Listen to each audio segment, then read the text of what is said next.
It's alive. Oh, I need a little bit of smoke, don't I? Hello, everyone.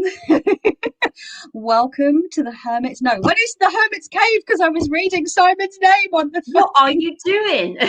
Welcome not to the Hermit's Cave. That will teach me to be reading something whilst I'm trying to speak. Let's do that again. It's alive. Hello and welcome to the Literary Witches Project with myself, Kelly Bear, and my wonderful co-host, Becca of Becca Talks. Wrong way. Becca of Becca Talks and Tarot. Hey everyone. Which way do you? I mean, is everything reversed on StreamYard? Everything's switched around. Yeah, the room. So if I point that way, that is actually pointing to you, is it? Yep, that's me. And no, that's it's so confusing. Anyway, hello all. Should we see who we've got in first, just to say some hellos? Obviously, Simon is in because I read his name as I was speaking and messed up. Hey Simon, Wood Thrush Cottage is here. Hello. The Whispering Well Sandra is here. Kimberly Maya, Christina, hello. Jackie is here. Hi Jackie. Jamie Kelly is here. Hi. Elle is here, and Chris Elemental Cartomancy. Lovely to have you all here. Hello, hello, hello, hello. High fives, high fives, high fives, high fives. So welcome to the Spooky Season edition of the Literary Witches Project. My favourite time of year. I know Becca loves herself some Halloween and Samhain. I'm in my element. I'm in my element. I love walking outside this time of year because I can feel the vibe. I felt the vibe tonight when I walked the dogs. It was gorgeous. And Becca, would you like to let everyone know what our author and book for the month was? Oh, well, this one was, I liked it. It's not a light break, but it was definitely something different. And that is Mary Shelley's Frankenstein, which is so well known. And there's been so many different rendition films of it, all kinds of spin-offs from it. So it's probably, I would say, the most famous horror story. Yeah, I think you could say we have. For sure. Yeah. And also, Mary Shelley herself, what an interesting, outrageous character she was. I know. Well, she I guess in a way, but in kind of in her own quiet, kind of confident way. But she had an awful lot of tragedy in her life, didn't she? She did. And and I think also way ahead of her time. Yes. I was trying to think of what. Yeah. Oh, exactly. Yeah. How I was trying to imagine how she would be today. She today. Should be a lot more accepted. So a few more people have come in. We've got Janet saying hello from Australia. Oh, you're finally here from the start. Well done. Bloody hell. I wonder what time it is there for you. Kristen Katsuyi is here. Long hair, skinny eyed toe says hi. Oxo123 says hello, gnomes. I like that. Abundance Tarot is here as well. And Elle says Becca Wecca. Amazing. So a few more of you in here, and Tammy Pie has made it. Do you know what, Tammy? I had to do the Bride of Frankenstein. I just couldn't. I was going to do something else. I had a bunch of other ideas. Hello, Rona. And then I thought, because I've done Bride of Frankenstein before for a party, and I try not to repeat looks. I did it back in 2012, and I there's only one Halloween a year, and I don't like repeating outfits as a rule, but you know what, it's Frankenstein, it kind of had to be done, so there we go. Mary Shelley. So we broke our very own rules for this project for October because myself and Becca had said if Mary Shelley doesn't turn up before October, we want to do Frankenstein for October because it's spooky season. We just want something that it gets us in the sort of spooky Halloween Samhain mood. So we cheated, basically. Yeah, we cheated, but it's our project, right? So we can do what the fuck we want, so it's fine, right? Exactly. Yeah, we can we can do, we make the rules, we can do what we want, right? So we've now got sort of teacher Bride of Frankenstein with the glasses. So who read the book this month, and who hasn't read the book at all, who read it in the past and is just here for the chat that has read it? I'd be interested to know. Raven Song's here. Hola, ¿qué tal? 7 a.m. where Janet is. She has coffee. Oh my god, coffee. If I had coffee now, I'd be bouncing off the walls. I'd be how I was in my random live chat yesterday, where I was just bouncing off the damn walls. I missed that. It was random. Oh my god. So you just like popped up and then you were gone by the time I found. I just needed to blow off some steam because I was just caffeinated to the gills, and oh my god, I was like, maybe I should delete this video afterwards, because it was just an absolute me chatting nonsense for an hour and a half at people. What was I doing? Never mind alcohol, caffeine makes me loopy. Oh, I wish caffeine did that for me. Oh my god, so it's bad because it usually makes me anxious, but it just made me bouncy this time. Yeah, I can't drink alcohol, so I need some other kind of stimulant, which there isn't much. That's you can, trick. yeah. So Kimberly says that she read it in the past. Janet has read it before and reread it this month. Nice. Abundance Tarot listened to it yesterday. Christina said that they read it twice and saw the modern version of the play. Tammy really tried and got it for free on audio, but kept falling asleep. Were you listening to it whilst you were in bed though, Tammy Piled, like laying down? Because I do fall asleep to like podcasts and stuff. I must admit, the start of the book does go on a bit when he's on the ship. Yeah, the letters. That does go on. So yeah, it is. Yeah, it's an interesting start because for anyone who's not read the book or doesn't really know the story, I think it confuses people. Also, in popular culture, in sort of generally as a rule, people tend to refer to Frankenstein as the monster, and Frankenstein is actually the creator of the monster, hence Frankenstein's monster. Which is interesting, and also that modern depiction that we see from the early 20th century in the first films that are being made based on the story. You get that classic sort of boxy-headed, green-skinned character, and actually yellow. I was just going to say it was yellow, not green. That's Hollywood's tampering. I think you see a more sort of book-like representation of Frankenstein in the Robert De Niro Frankenstein. He's more sort of pale. He's not green. It's not cartoonish. And also in the first iteration of Penny Dreadful with Ava Green, played by Rory Kinnear. Oh, okay. Yeah. He's amazing. He plays Caliban. They give him a name, and he's essentially has Simon seen that? Because Treadaway, one of the Treadaway brothers, plays Victor Frankenstein in that. I was wondering if Simon's seen. I never got to finish season 3 of Penny Dreadful because it went off Netflix before I finished it, annoyingly. And when you think how much Mary Shelley's Frankenstein has influenced other films, like we've got the film Prometheus. There was also another one, not the original Mummy, but there was another version of the Mummy, where the doctor that wants to harness her power has to inject himself regularly because he has all this kind of, he turns into another person because he was put together by somebody else, like Frankenstein, kind of stitched together. I'll have to check it out. Yeah, the Kenneth Branagh Frankenstein film. Yeah, it's really good. And I remember Helena Bonham Carter plays the bride of Frankenstein in that. So Frankenstein. So the book is considered sort of the first true sci-fi.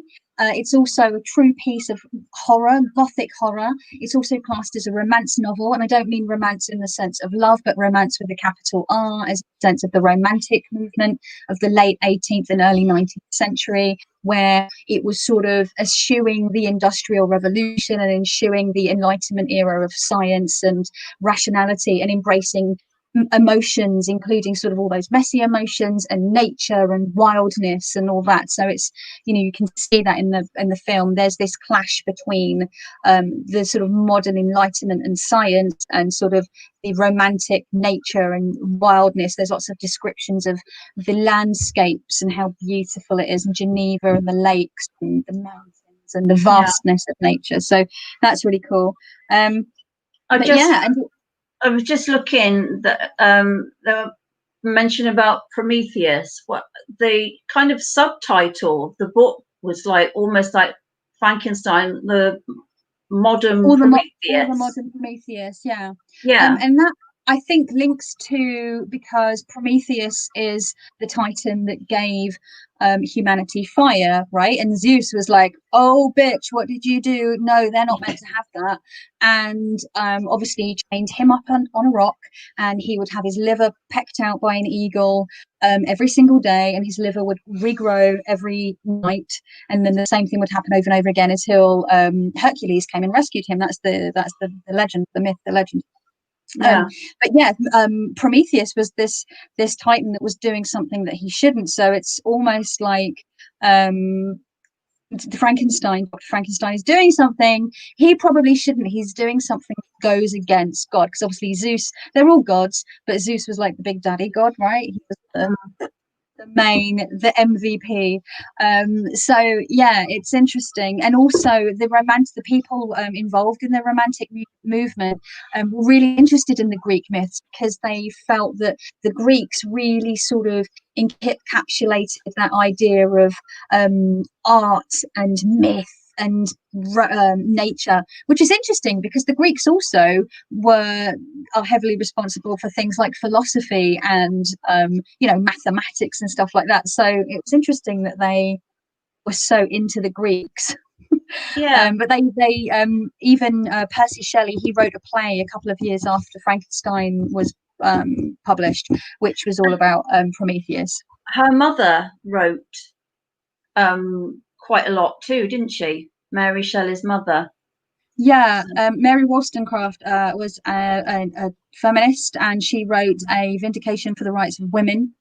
That's which right. is a seminal feminist text, very ahead of her time. And it's a shame she died from complications of childbirth with Mary, because I'd have loved to have seen, she was like 36, 37, to see what she would have continued to write, and how maybe it would have moved the feminist movement along a bit quicker. I don't know. Yeah, because she basically said that we are, men and women are equals, except for maybe strength.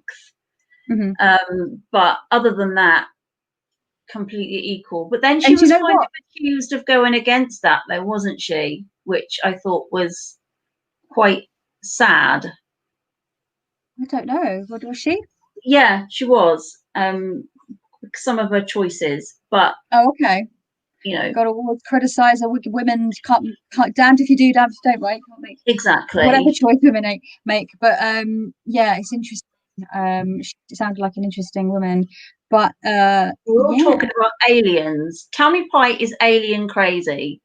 I love Alien. Alien and Aliens are two of my favorite films in the entire world. Yeah, I mean, you've got Sigourney Weaver for a start off. Queen. Absolute queen. Though I saw Alien and Aliens when I was far too young. But I grew up to love horror, and they became two of my favorite films. Two very different in a way. Like, one is definitely more action based and still amazing, and one is definitely more of that slow creep sort of, which is just builds so beautifully. Anyway, so Frankenstein. So what did you think of the book? Well, I had the audiobook as usual, and I, like Tammy Pie, I had that on every night. and I ended up falling asleep. I think it was because of the letters at the beginning. So I kind of fast forwarded through the letters and got to the kind of action part, you know, when shit starts to hit the fan. So yeah, I mean, who can't love the book Frankenstein? It's, you know, it's amazing. It's delicious. It is, and what I can't get past whilst I'm listening to it is that when it was written, and how old she was. She was 18. She was 18 when she wrote that. And I think the really insulting thing about that was when it was published. It was published when she was about 20 or 21, because it wasn't published immediately, obviously. She was rather unknown, but Percy was very well known. And because he had done the foreword for it, people had just assumed that he had written it, and that you know, like, and people like, how could a young girl have written something so sort of dark and just amazing? And the thing is, right, she was very intelligent. She was surrounded by the literati. Her parents were both writers. She had access to books. She, despite not getting a formal education, she was very well educated and very well read. And not to mention, she had had nothing but tragedy upon tragedy. And she'd already given birth to a child which had died by then. Yeah. And she now had, and then she'd had another child with her, and their son, that they took to Geneva with them. Yeah. When they had the fated, how, you know, the tale of how the whole thing kicked off at the house in Geneva with Lord Byron and Polidori and so that. When you think about it, it's not surprising that her mind was able to conjure up, particularly the idea of like being able to resurrect something. Right, exactly. I mean, she would have been familiar with things like galvanism, which is where the idea came from, using Galvani's theory of galvanism, where you can use electricity to reanimate or at least stimulate the nervous system. He thought it would eventually be used to obviously reanimate the dead, but it's not. We now understand why electricity does that, because it stimulates the muscle in a certain way and causes it to react, but it's not actual life. It's just, it looks like it though, doesn't it? It's a physical process, but it's not life. Jen Tarot has joined us. Hello, Jen. Hi, Jen. And I saw Janet said she didn't love it, although obviously so beautifully written. There's ways that the way that Mary Shelley writes is obviously very much of her time, but I really enjoy this era of writing in literature. And she just, you know, even when she was describing the way she had the idea when she's writing as herself, and the way that she talks about seeing this waking nightmare, it's just so beautifully articulated. Just blows me away. What I also found interesting about it is that the initial monster that Victor creates, he actually rejects it, which I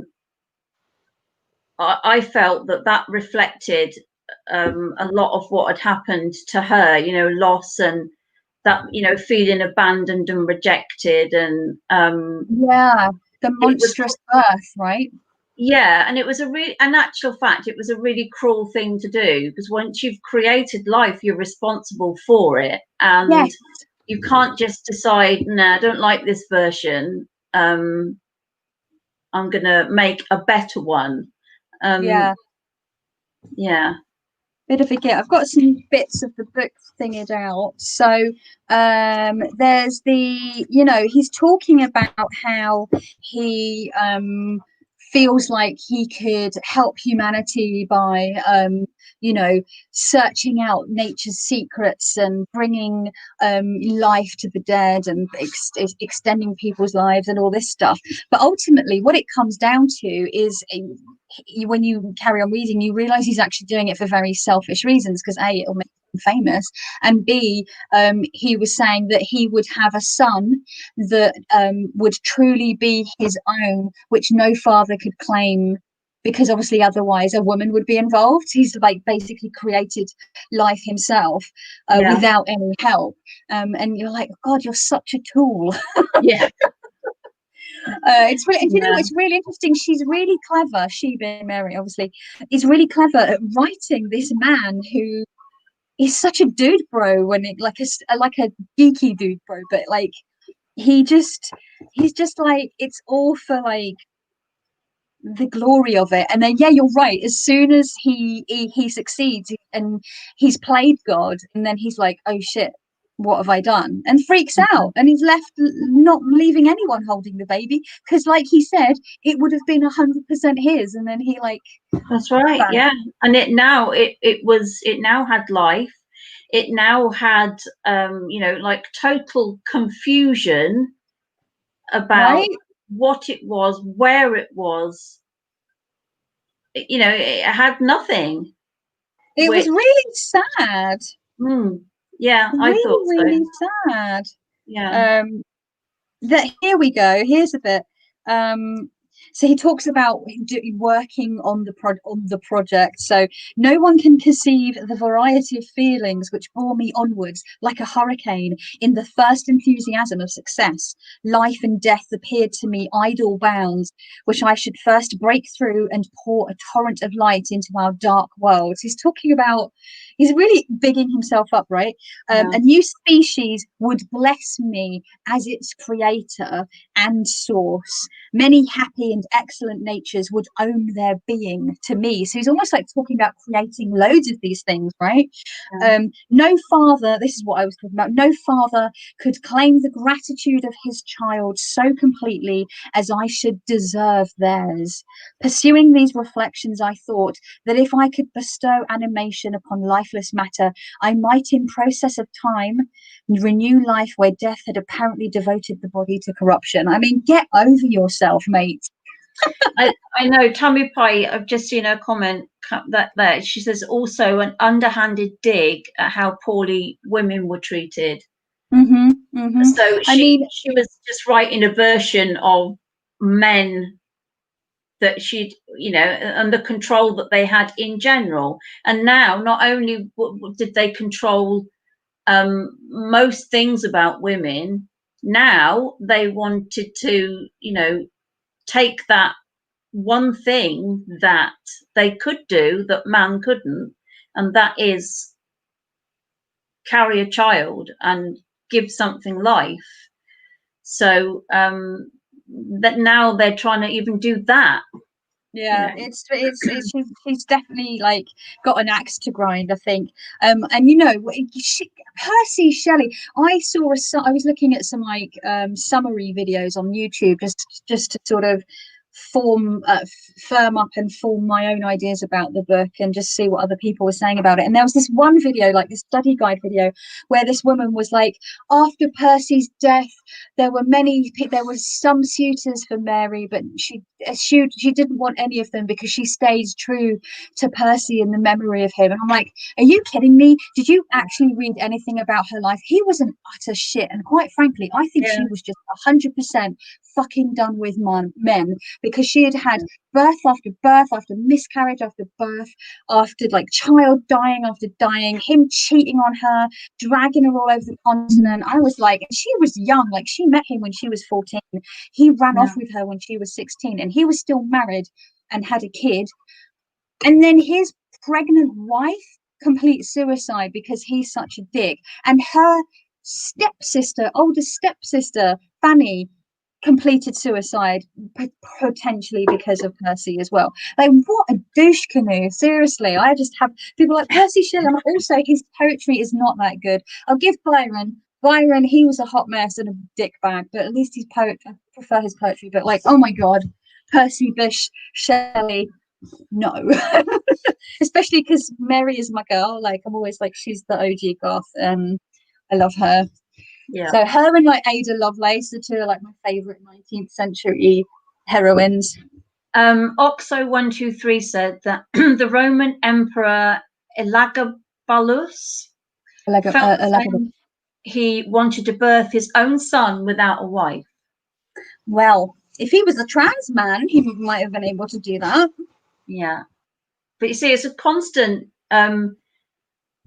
attempt to sort of like just make women obsolete, really, and unimportant, as you know, more unimportant than they already were.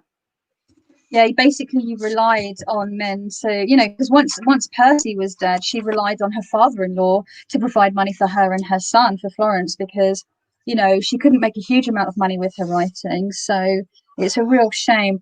What I also liked about the book is actually that Mary is referencing contemporaries, because, excuse me, writers do that today, right? They will mention, you know, the thing that popped into my mind was in Good Omens, where Gaiman and Pratchett are writing about Crowley listening to Queen, right? Which is a famous band. Everyone knows who Queen are. And that was contemporary of the time when they were writing it. And I'm just like, yeah, because she talks about Charles Lamb's poems. She actually puts in a part of one of Percy Shelley's poems in the book. She references the philosophy of some of her father's friends that she would have spent time with when she was growing up. And I really liked that, because you're like, oh yeah, these are people that she knew, but also this was people of that society would have known who these poets were and what this work was. I really enjoyed that. It's like, yeah, that's what modern writers do. Why wouldn't past writers do that? Exactly.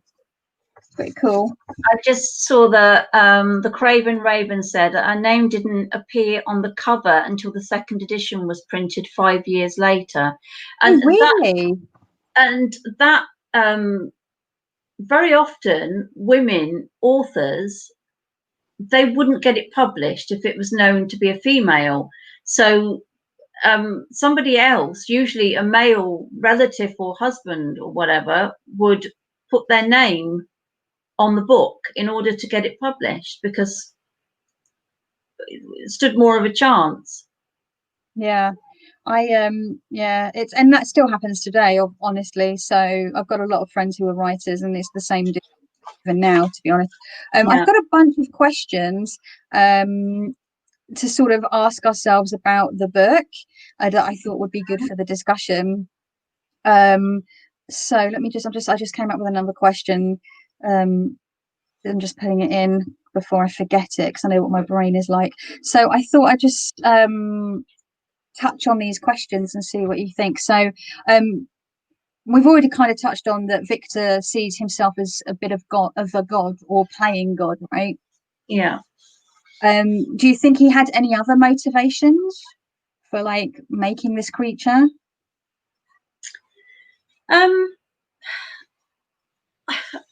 not really sure what his motivations were. He seemed to want to be like a very almost like controlling type of person, and I think he wanted to do it just because he could. Yeah, that's maybe. what I thought. Just yeah, because it did feel a bit like. Yeah. Yeah. What did you think?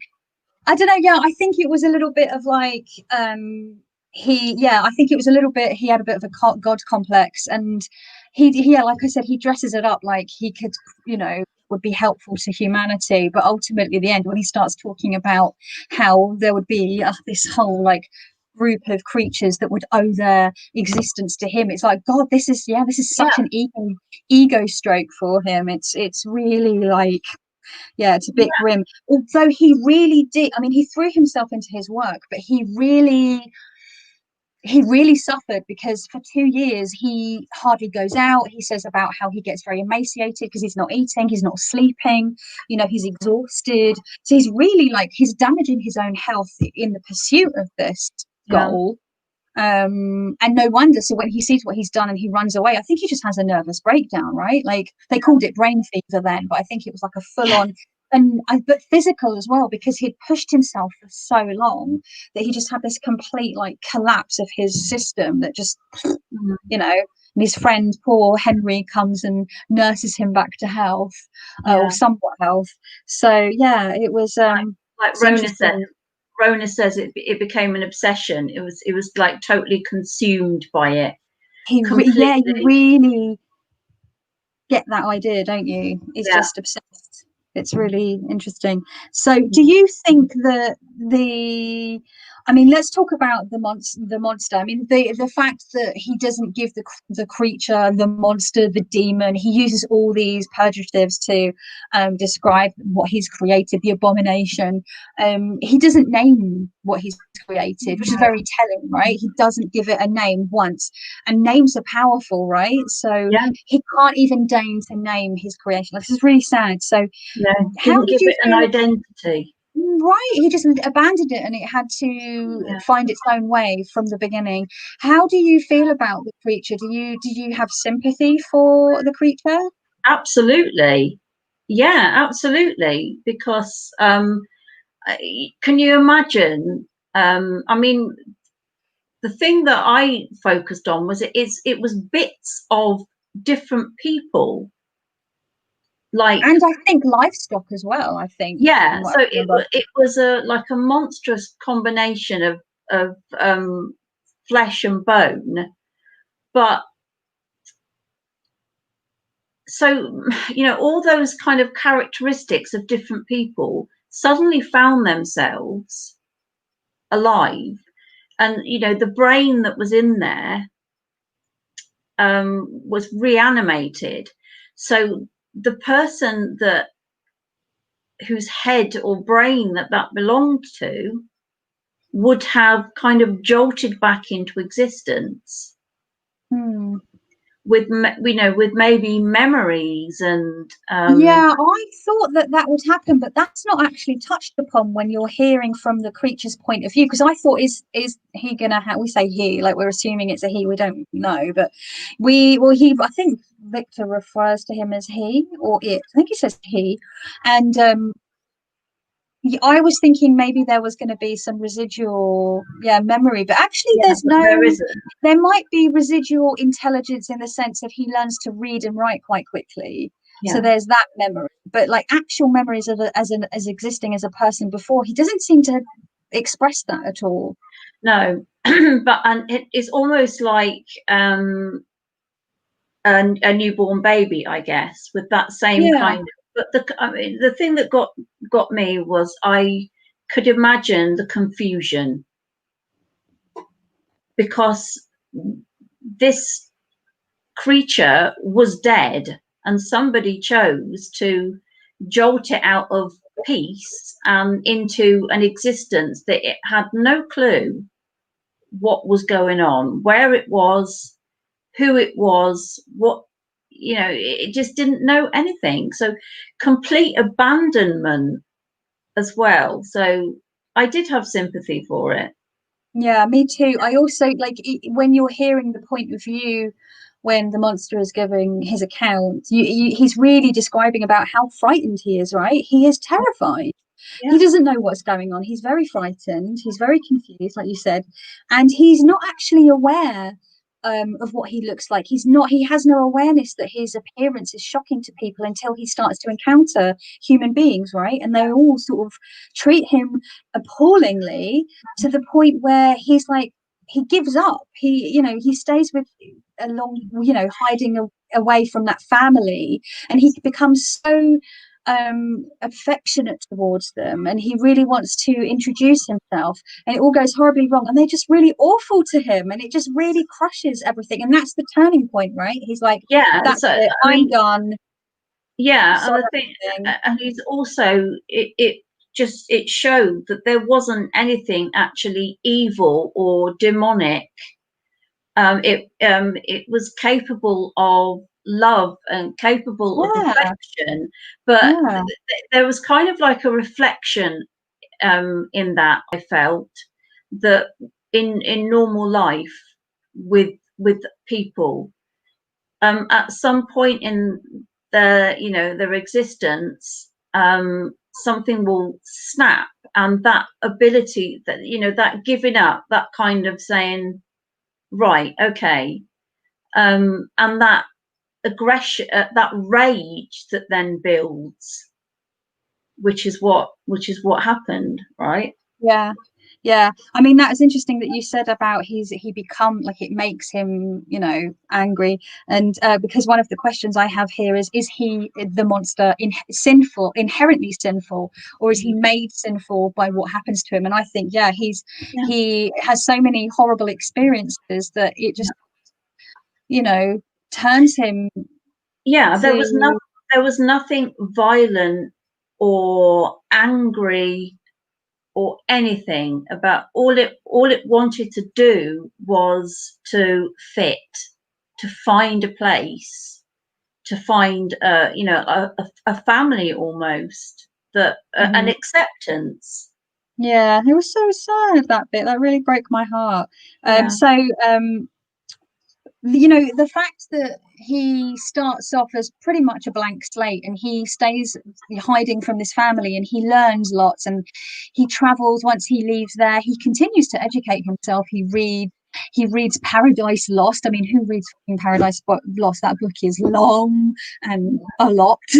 You know, he's well read, he's well educated, it seems, and you would think he's sort of taking on all this education, which is supposed to make you more refined and more sort of more human in a way, which is a bit bizarre thing that we seem to have in as humans, is that the more educated you are and the more you are, because to better yourself or to further yourself is seen as quite human, and it separates us from other creatures.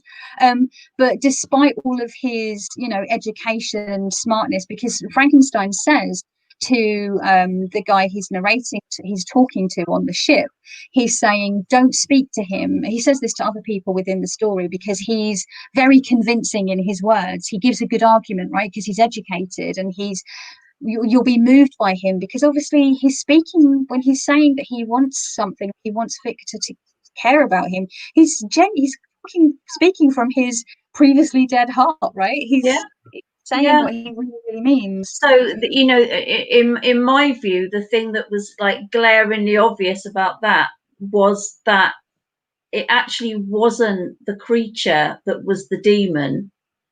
It was Victor that was the demon. You know, exactly. He was the monster. Cruel beyond belief. The creature was not the monster.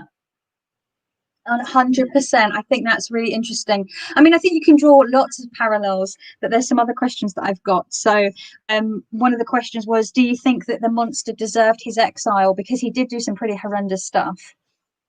Yeah, he did, but that was, you know, lack of you know, you put a child in a bad environment, and they're going to reflect their surroundings and how they're treated. So true. I just don't, although he did horrendous things, I don't think you can blame him. Does that sound really bad? No, it makes sense. It's really tricky, right? Because I mean, the monster himself is aware that he's committed atrocities, and that he will continue to commit atrocities. He's following Victor around wherever he goes and leaving a trail of destruction in his wake. And you know, he's very much aware of what he's doing. He knows that it's wrong, which is interesting. He's learnt the difference between right and wrong at this point, and he's continuing to torture Simon. Not Simon. I'm reading Simon's thing on the bloody. Stop reading while I'm talking. I'm just reading what he said. He's dying, and I felt this actually. I'm itching to make a reference to Frankenfurter and the creation of Rocky. Another very good, and another one of my favorite films, which I will probably be watching tomorrow night, because Halloween. Rocky, that is exactly what it's based on, 100%. Yeah, it's a great way, a great switcheroo as well, because Frankenfurter, right? It's a play on Frankenstein. And then you've got like you've got the Gene Wilder Frankenstein and young Frankenstein film, which is hilarious. loads of riffs on the story. I wonder what Mary Shelley would think of how much of a impression her work had made on pop culture. I think she'd be pleased. I think she'd be amazed, actually. I mean, who wouldn't be? I know, right? 200 years later. Yeah, if you brought her back just for a day, just to see her achievements, and what an influence she's had, I think she'd be chuffed. Be blown away, I think. So another question I have to pose is, do you think that Victor was correct in deciding not to actually make the Bride of Frankenstein? Yes, I do, because no, though, in a way, I thought that it would have provided the creature with a companion. Mm-hmm. But then on the other hand, there was no place for them. There was no place in society for them. They would never be accepted. They probably could never live a peaceful existence. Mm-hmm. The only way they could have done that was if Victor had provided that for them, like he should have done in the first place. Yeah, I mean, well, I think he shouldn't have done it at all, I guess. But I mean, it's interesting because he talks about her, because he's already pretty much done making her, right? And then he sees the creature looking down through a window at him, and he's like, "Oh God, what am I doing?" And he says the way that he tears her apart, there's almost this like sexual passion about it. It's kind of gross, but also it's really violent the way he tears her apart, and it's like almost this destruction of a woman. It's really disturbing, but the way he writes about her, I've got here, he says, she might become 10,000 times more malignant than her mate, and delight, for its own sake, in murder and wretchedness. He had sworn to quit the neighbourhood of man and hide himself in deserts, but she had not, because she's not been created yet, right? And she, who in all probability was to become a thinking and reasoning animal, might refuse to comply with the compact made before her creation. They might even hate each other. The creature who already lived loathed his own deformity, and might not conceive a greater abhorrence for it when it came before his eyes in the female form. She also might turn with disgust from him to the superior beauty of man. She might quit him and he be alone again, exasperated by the fresh provocation of being deserted by one of his own species. Yeah, it's all his it's all him. It's his reflection, though, I think. Yeah. And like you say, that tearing apart of what he'd made there was that was really telling, I thought. Yeah. In his destruction, that was what was inside of him, Mm-hmm. Mm-hmm. Yeah, for sure. Another question I have is, why do you think the story is framed within this Arctic expedition? That's sort of how it starts and how it ends. It's like the stage for the story, isn't it? And I think all that time on the ship gave him a great deal of time to think and reflect, didn't it? And and write some of these things down. I mean, I'm not sure. I struggled with the letters, and because it just seemed like I don't know. It just seemed to like sandwich the two together. Yeah, I mean, for me, I think because it's interesting, right? The guy that's writing these letters, he's writing to his sister, and he's saying about how lonely he is, and he'd love to have a friend. And then up pops Frankenstein, on the sled, almost dead. And what I find really confusing about it, because what I think it is that Frankenstein is a man that was trying to do something and push the boundaries of humanity and do something that had never been done before. And the guy that's writing the letters, he's on this expedition to the Arctic, which had never been done before, and so he's trying to push beyond the bounds of something that humans have never done. And so what at the beginning, when he picks up Frankenstein on the ship, Frankenstein says, where are you off to? And he says, oh, we're heading north, we're in search of the Arctic.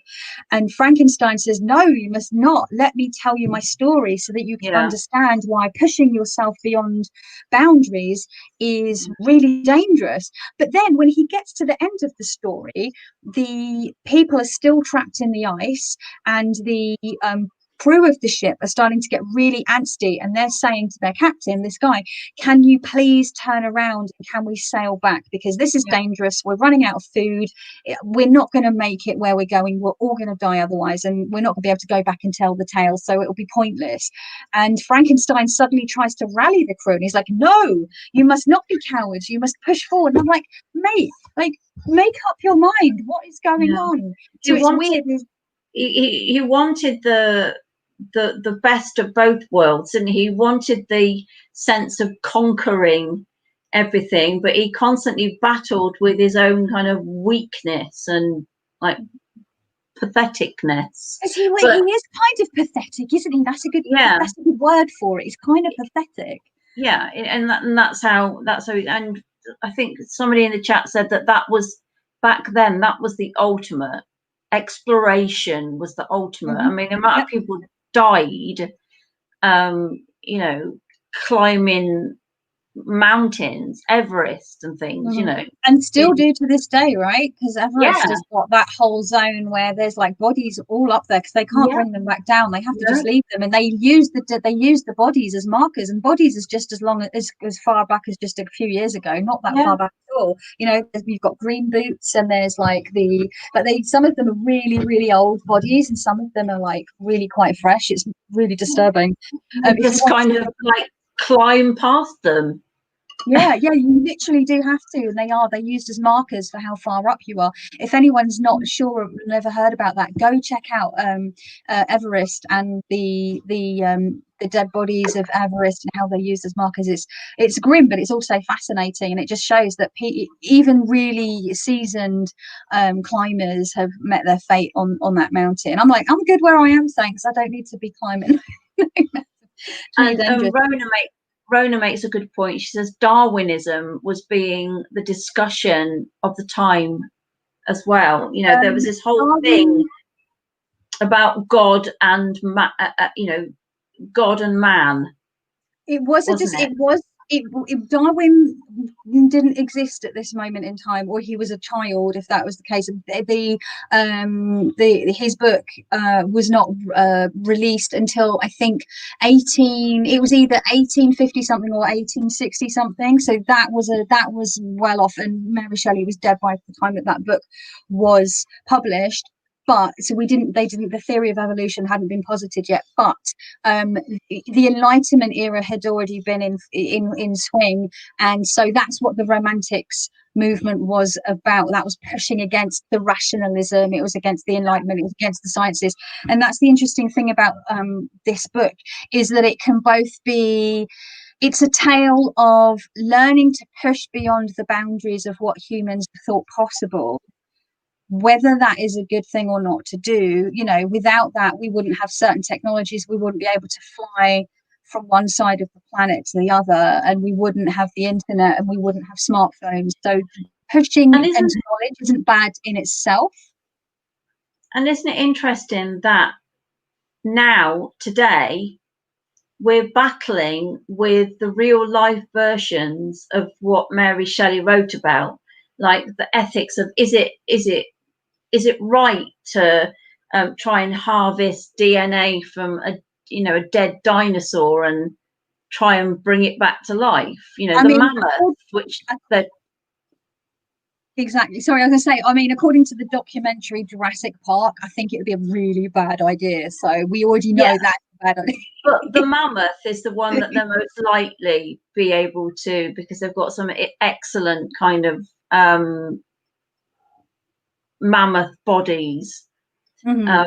So yeah, it's interesting. Yeah, it's because I saw an article this week where some microbes have been reanimated after hundreds of thousands of years from Arctic ice, permafrost.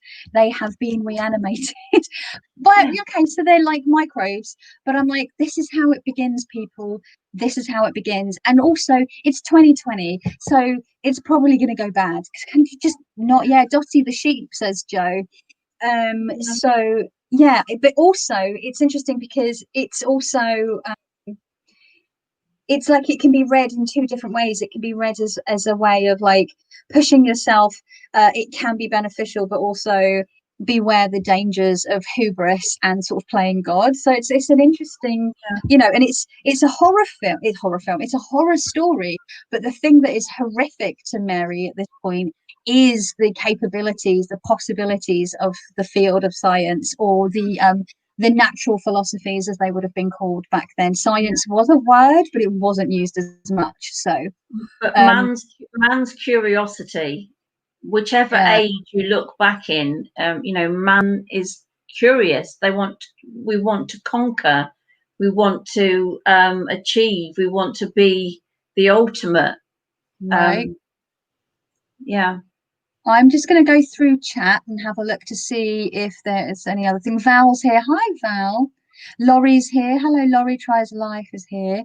Janet says he wanted to impress his professors and the scientific community for his own glory.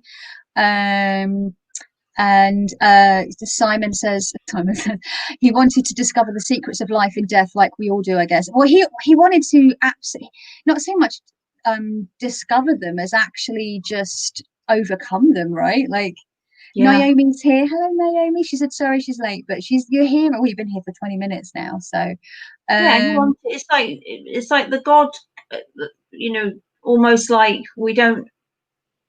I don't need God, I am going to become the God. Yeah, I can create it. So yeah, let's see what other comments we've got. People being just seeing new people coming in. Oh, it scrolls so weird. So it scrolls really weird on StreamYard. It's very juddery, so it makes it hard to see. Human monster, says Tammy Pie. Yeah, human monster, definitely. It's an archetype, says Tammy Pie. Yes, there's definitely an archetype in there. Yeah, someone said Craven Raven says that they loved young Frankenstein. That's what I kept saying whenever I was referencing the book. I kept saying Frankenstein. This film, it's such a good film. It's a classic. The monster is the protagonist, says Christian Tarot Lady. Yes, for sure.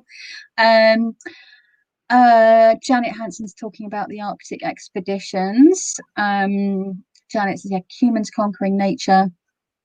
In Mary Shelley's biography, the man who was planning his Arctic expedition had the opportunity to reconsider his expedition out of compassion. Yep, that's very true. And has anybody watched the actual film Mary Shelley, which it is on Netflix, I think? It was so good, really, really well done.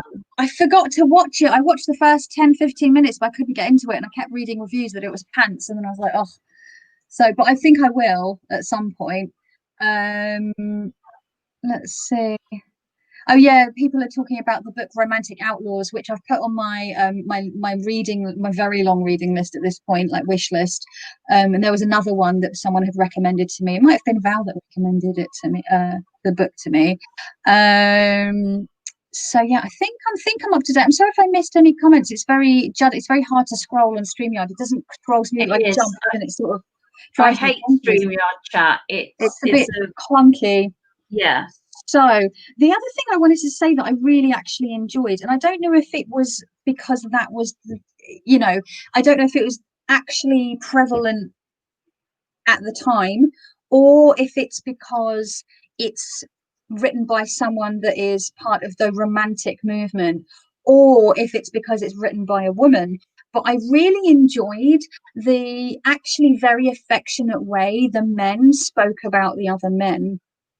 They talk about his beautiful eyes and his darling soul and his very and it doesn't have to be homoerotic. It can just be affectionate, men being allowed, because if a woman is saying that about another woman, it's just seen as like just normal. But when a man's saying about a man, people get a bit funny about it, like, well, that's obviously homoerotic, but not necessarily, right? It could just be healthy, friendly affection, which has, unfortunately, due to things like toxic masculinity, have made that seen as sort of not allowed, which is silly, quite frankly. So I enjoyed that. I enjoyed the way that they were talking about. So I don't know whether that. I mean, there was definitely men being more affectionate physically to each other, from what I've read about, like Victorian era, sort of Regency and Victorian era. They were a lot more comfortable with hugging each other and expressing emotions with each other, at least within sort of middle and upper class. We don't have as many records of lower class and working poor people, because they were less literate and no one keeps records of them, because people generally don't care about the common folk, right? I don't think I don't think they were, because life consisted of survival for the average working class man. If they had any sort of like warm relationships, it would have been within the kind of workplace, wouldn't it? Sort of. Simon's put homosexuality is healthy too. Obviously, homosexuality, bisexuality is perfectly healthy. What I mean to say is that with something like toxic masculinity, whenever a man shows affection for another man that in a way that is deemed feminine, or if a man wears a color that is deemed feminine with bunny rabbit ears, because it's all just a construct, right? A lot of men that sort of hold on to these toxic ideas of what is masculine they're like, that they label it homosexual, but there's something to be said for men being allowed to straight men or bisexual men or whatever, or asexual men, cis men, trans men, whatever, being able to express their emotions, being able to be affectionate with their friends, and not feel like it's a healthy friend. Like, basically what I'm saying is men should be able to interact with their friends the way that women are allowed to, without it instantly being called gay. There's nothing wrong. I don't think there's anything wrong with being it was just trying to say that we need more healthy examples of male friendship. I don't know if anyone else here watches Critical Role. It's a Dungeons and Dragons game, an online Dungeons and Dragons game, but there are two friends that play the game, best friends, Sam and Liam, Sam Regal and Liam O'Brien, and they have their own show called All Work No Play. It's really, really funny. I really recommend it. But they're best friends. They refer to each other as husbands. They are very affectionate with each other. They'll hold hands, they hug each other. They don't, and they're both straight, they're both married men, and it's this really wholesome example of non-toxic, healthy masculinity. And I really, really like that, because I think men would be more straight men would be more affectionate with their straight male friends if they felt that they were allowed to by society. I think it's really sad that it's like that. It's still not really, because it would just be like you say, people would look at it and think, there's something more going on there than just friends. And I wondered if we'll ever get to a point where that will change. But we are, because when I'm giving that example of those two friends, people know that they are just friends, and the community knows they're just friends, and it's just really beautiful to see how they are with each other. It's lovely. So Ronis, but yes, it was posh people only wrote books at that time. Victorian times were quite hypocritical about love and life and marriage and prostitutes and vices. It was all repressed and hidden. I thought, yeah, there's a really great book that I read called The Secret Victorians, and it's actually all about bonkers, scandalous stuff that the Victorians did. They were really about, I mean, obviously Mary Shelley wasn't born in the Victorian era. She sort of lived slightly into the Victorian era, but she came of age sort of more during the Regency period. But she they definitely had a social mores that you had to stick to, and Victorians got very silly about things like covering table legs in case they inspire ardor and all sorts of and yet they were also quite a sordid and saucy bunch. And the penny dreadful. I was going to say, people are people. We like to think. I mean, when you look at, I don't know if you've ever seen any Victorian porn. Yes, I love Victorian porn though, because they all look like they're actually genuinely enjoying themselves, and I'm all about that. But they were doing it. People were doing it. Have you seen? There's even Greek pottery with all sorts of men loving men, polyamorous, orgy type situations. That reminds me of the I don't know if you've watched The Birdcage. I love The Birdcage. It's a great film. When their dinnerware is all Greek. And when she gets the bottom, what is this? What like two men playing leapfrog?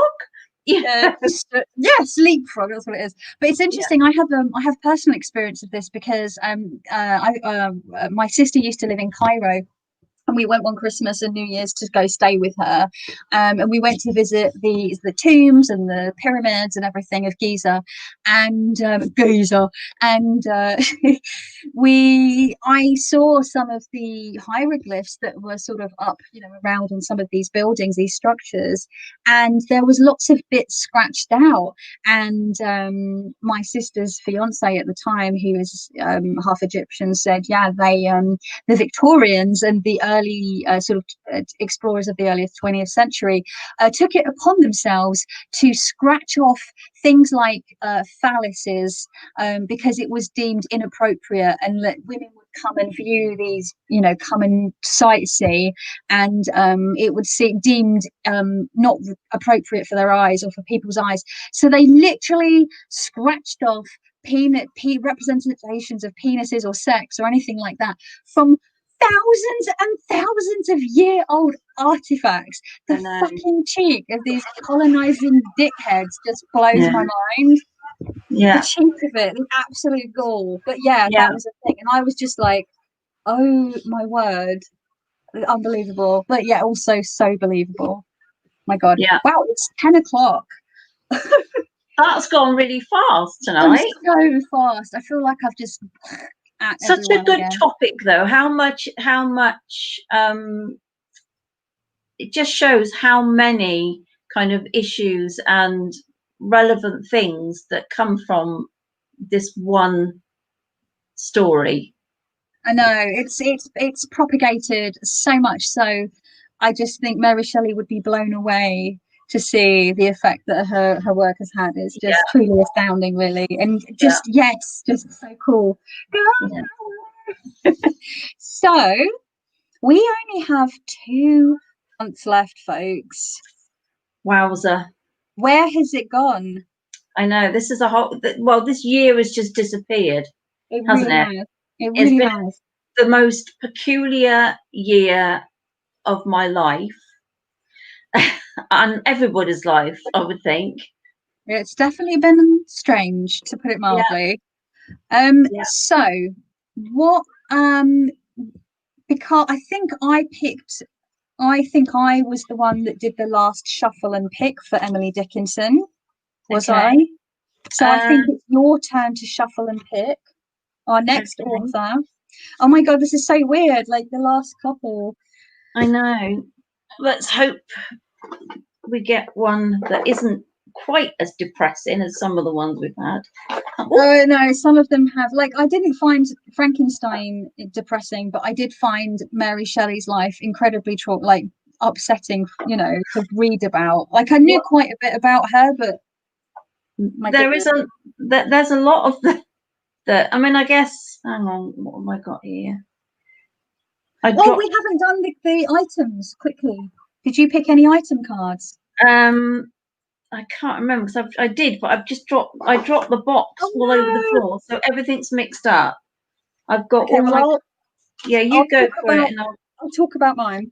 So the first one that I picked was the obvious one, which is Creature's Paw, because they talk about the creature a lot, but none of them were super obvious to me. But I picked two together, which was the volcano and the house, which makes sense to me because the reason that the weather was so bad and that they were all stuck in this bloody house on the Lake of Geneva, well, you know, reading German ghost stories, Polidori, Claire Clairmont, Mary Wollstonecraft Shelley, Percy Bysshe Shelley, Polidori, and Lord Byron, was because the weather was really bad because there'd been a volcanic eruption, I think maybe the year before, or maybe several months before, and it had like just absolutely wrecked the atmosphere and just, you know, it caused the weather to go funny. It meant that there was no real summer, and so it was just absolutely lashing it down. I've been to Geneva in the summer, and it is a beautiful, beautiful sunny place.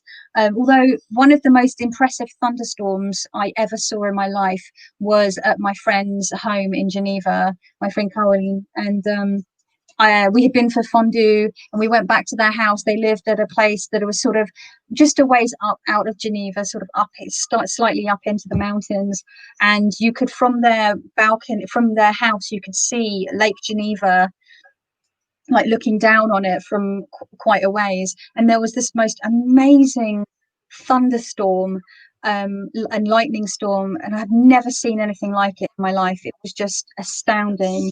But yeah, so that the volcano caused them to be in the house, which led to the creation of this story about the creature. So, yeah. Well, I got the Creature's Paw, but I also got the skull, because there was, you know, the kind of life and death. Makes sense. You know, so that's that was that one. And that makes perfect sense. I'm hoping I haven't got all these. I'm trying to work out which were the ones I've already. Right, okay, because I sectioned off a bunch of cards, and now, and I dropped them all over the floor. So I was trying not to get the same ones mixed in with the ones that we've already had, because that would just be, we don't want two at the same time. Okay, right, I'm going to shuffle. Are you ready? Laurie says that's what I was saying. What were you saying, Laurie?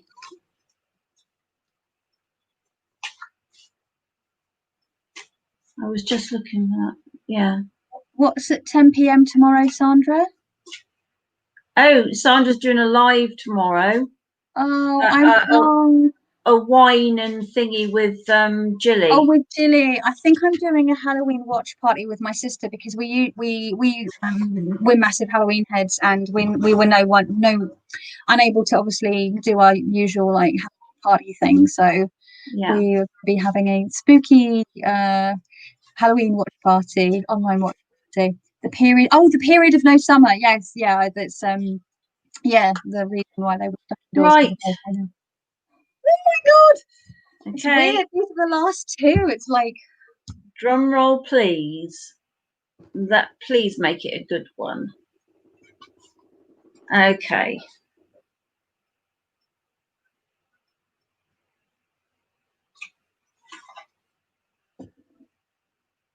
We've already had Zora Neale Hurston. I thought we had. This is what happens when you drop your deck all over the floor. Okay, do you want me to do it? Because I've got them separated, definitely. Hang on. No, it's okay. Okay. It's okay. Don't panic. Panic not, my well, friend. people are asking, can we continue into next year? To be honest, I touched on this in my live chat yesterday. No, for me, I mean, I said ask me in January to see how I feel, but I want to just be able to go and read what I want to read without the pressure. Oh, Joy Harko or Harsho. Oh my God. Yes. Hang on. Let's just double check. I think I remember Kelly Fitz talking about her. Hang on. Let's look her up. Have you got the book? Do you want to? I have got the book. I'm trying to find the page that she's on. Just bear with. You've got to pull the book out. You've got to bear with you. I'm like, I'm a bear. I'm a bear. You are. I'm bearing with, and I can't find it. Hang on a minute. I've got to take my glasses off to read. Oh, I've got it. Okay. Page 37. 37. Is it? Yeah. 37. Yep. Joy Harto. She's still alive. Okay. Let's see. Joy. Can I type? Cosmic Traveller of Crows, Horses and Survival. Sounds amazing. Does. Poetry though. Oh God. My favourite. I just love it. I love poetry.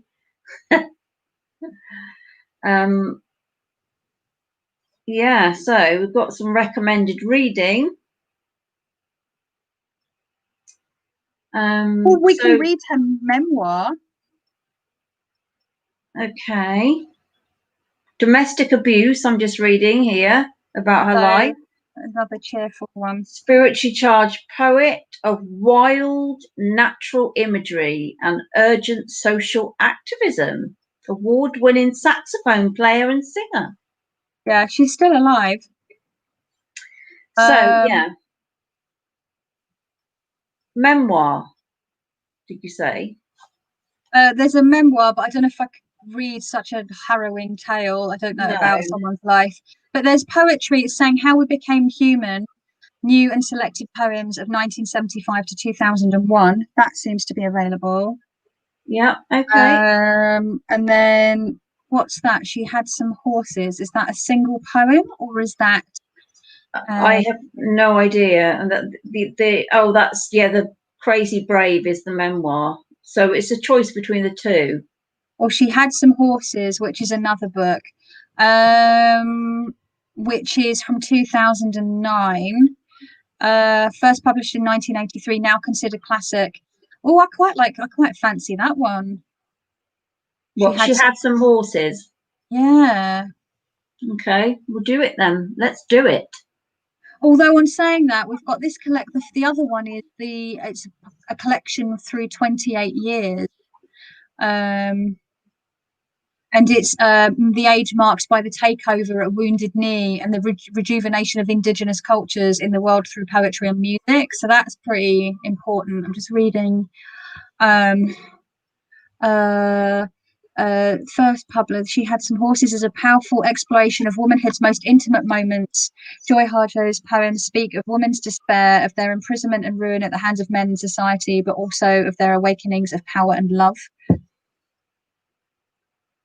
Okay. So which one do you think? She Had Some Horses or How We Became Human?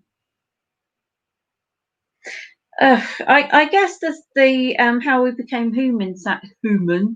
How We Became Human sounds interesting. Okay. Right. Yeah. Yeah. Let's do that then, because that seems to it covers a 26-year period. Yeah. So we can see. Good. We'll get the reflections of a life in that without reading the memoir, probably. Cool. Okay. So let's see if there's any other. Janet says I will continue reading through anyway. Yeah, so that's what I was going to touch on. I don't think I'm going to continue it in this official capacity because honestly, I do enjoy it. It's a blessing and a curse. It has given me something to do during this pandemic, but sometimes it's actually been quite a lot when I've not been feeling well and I've been doing the amount of research I do for those bio videos. Like It's intense. And it's heavy, and it's been very heavy too. And it's been a heavy year. But also my problem is I love to read, and I have very limited capacity to read because I get a lot of brain fog and cognitive dysfunction these days. So if what little energy I have to read, I have to focus on the book that we're reading, you know, that point for the project.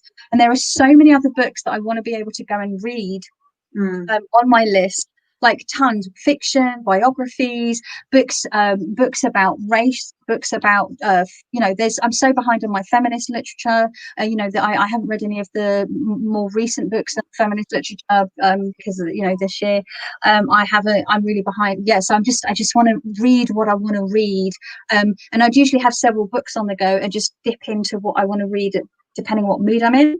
I think I may continue the project in an unofficial capacity. So maybe every couple of months I'll pick a card, I'll pick a book, and I might just sort of do it. Like I won't do the bio videos, we won't be doing these live chats, but I might just sort of mention it on here, on my channel and on Instagram, and like, but in a low key way, not in official capacity, because your girl needs a break. We've done it for 12 months, so it's a lot. 12 months. It's a lot, and I struggle to follow through on stuff. So I am impressed with myself for actually getting this far, and this is why I did this. This is why I asked Becca on board. This is why I made this public, because I wanted to hold myself accountable, because I knew I'd let myself off the hook and go, I'm not going to do it this month, or I can't be bothered, I'm too tired. Or with the pandemic, I would have been like, oh well, you know, but because you were all joining in and I had Becca on board and I'd said that I was going to do it, you know, I was like, well, we're just going to bloody well do it. But I am like, the bio videos really get me. Like, they are intense. It's a lot of research and it's usually pretty depressing. It's like Rona says, or just do a book review a couple of times a year. I mean, well, what if I'm reading lots of other stuff? I'll probably be reviewing the books that I'm reading, but it just won't be Little Mary Witches. But if I do pick a book from the deck, from the, you know, for a card, and then read a book from here, I will talk about it, but it won't be an official thing. And, you know, there's always a chance to reanimate the project, you know, further down the line, so make it through this bloody pandemic, you know. So who knows? We'll see. But ask me again in January, because I might feel differently. I might be like, actually, let's keep going. Don't know. We'll see. But what the Thrush Cottage says, Kelly and Becca, your efforts on this project will stay with me for a life. Good job. Oh my God, thank you. That is adorable and very sweet of you to say. This was great. I'm sorry I missed the other session, says Laurie. No problem. It's lovely to have you here. Body reads, says Rona. Takes me away from the gruesome reality of the current times by reading about the gruesome reality, the gruesome non-reality of Frankenstein. Exactly. And what else? Just check I've not missed any. Thank you, Val. That's lovely of you to say. Looks like we'll have trouble getting her books online in Australia. You might be able to get the online Kindle though. There's Kindle versions, I think. Or there might be the audiobook on YouTube.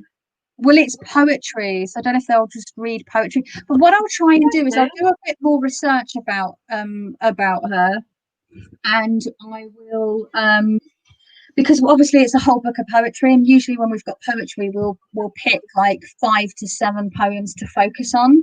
So what I'll try and do is I'll find some of her like most prominent poems, and then we'll list those so we have stuff to focus on rather than people just panicking and not knowing which poems to read. Because a whole last book of poems is a lot.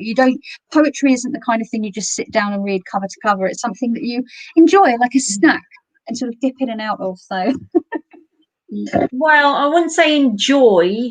I know your feelings on poetry, but you know, the snack part will certainly help me get through. Poetry snacks. Oh, that's a good name for a book. Poetry snacks. Okay, so wow, it's nearly 10:20. Sorry, folks. So I'll expect the bio. I'm going to say by the bio video by the end of next week, purely because it's Halloween, it's Samhain. I got stuff going on personally with like my sister. Like basically, it's my time, and I'm going to be not researching. I'll be doing my thing. I'll just be doing my normal thing. I like doing just like witchy stuff, even if it's just on my own. Yes, exactly. Solitary. Well, I've been solitary my whole life. So, well, for like, oh my God, 24 years. I'm making myself feel old. So yeah, I will start the research next week, but I still need to finish my tax return. Oh my God. Well, nice.